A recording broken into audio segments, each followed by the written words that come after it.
I'm Jennifer Jones, and this is my project on assessment and inquiry in my own classroom. I'm a teacher and Title I instructor at New Bern Christian Academy in New Bern, North Carolina, but I actually work for Craven County Schools. My population of students is in grades K through 5, and I have a variety of students, including several bilingual students whose primary language is Spanish. I also have students that have IEPs for a variety of reasons: autism, ADHD, struggles in written expression, and basic reading skills. My students have many strengths as a group. One is that they're from a church community and most of the staff and students know each other by name.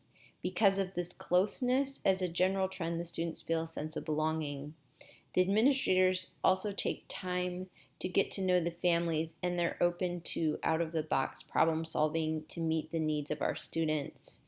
Our students are, for the most part, self-disciplined, and they truly desire to read and write and spell, and we work to build around their creativity and their ability to create individual thoughts and writing and orally based on their cultural experiences and personal experiences. And storytelling is a welcome part of our classroom, and we use books to tell stories as well.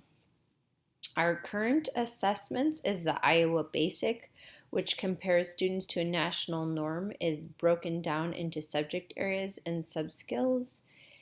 The second assessment we use is the Dibbles, and this has subtests that assess letter sound, decoding, word reading, oral reading fluency, and basic comprehension.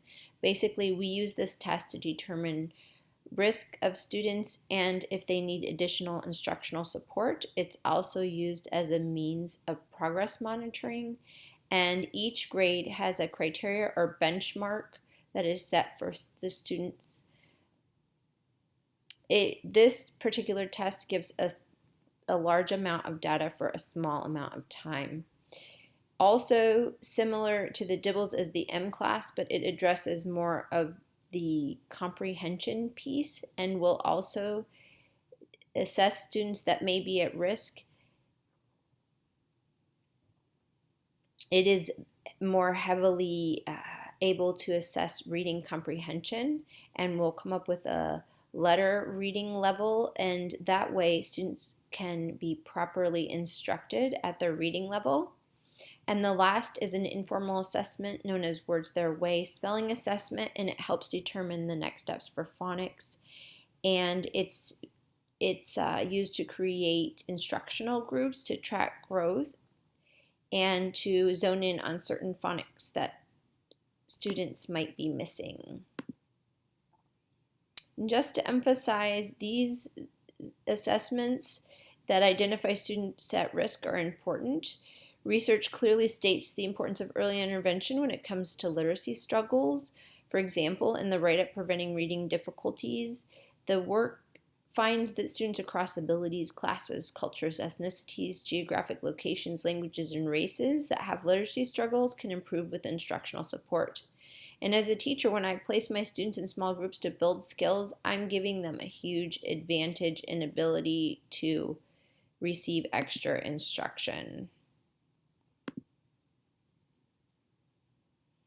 How can I find out more about my students and what am I missing in the assessment process? That's the driving question. I think I'm missing some of the cultural sensitivity pieces, especially for my ESL students, and just missing student interests and identities that may be reflected in the classroom. Also, some diverse ways for students to display their skills and knowledge through work samples, and just observing more accurately the social interactions and social strengths of my students, as well as other talents that are not measured by standardized assessments. So how can I achieve these tasks? With student interviews and surveys and parent and teacher communication and meetings. One such way and tool you can use is a Burke reading interview. It's a special interview for students that gives teachers a well-rounded view of their student reader. Also, I could collect more work samples that demonstrate the skills that students have, such as blogs and journaling and skits. They provide a wide variety of choices for the student and exhibit more critical thinking that is shown in just a standardized assessment. And it also allows for students to have choices and the ability to differentiate instruction. In addition, keeping up with the communication pieces and kid watching through behavioral psychology, which is my background. I'm a board certified behavior analyst, and so I would use specific prompts and keep recording sheets for my kid watching, giving behavior in descriptions in observable and measurable terms, and selecting schedules of observation and recording periods. In addition, for my ESL students, I really should be assessing them in both L1 and L2 and encouraging the family to be part of the process. Then I would like to give my students some ownership over their assessment with rubrics, where they compare their own work to quality pieces or to a criteria, and they are able to make their own assessments and judge their own growth.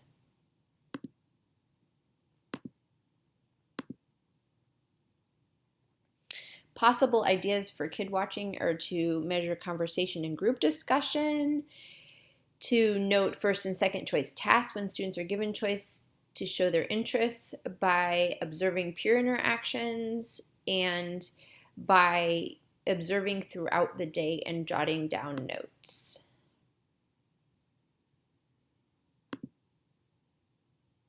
Some questions for parent-teacher conferences would be, how much does your child read at home?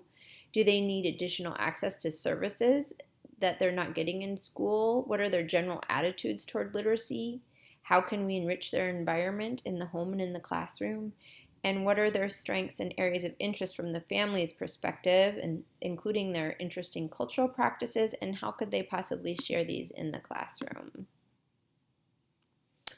So a few things that I also thought could be included is student conferencing, reading logs that keep track of the genres and pages that they read from their books, and then student interest inventories that could just get a better handle on the students' interests and what would be engaging and motivating for them.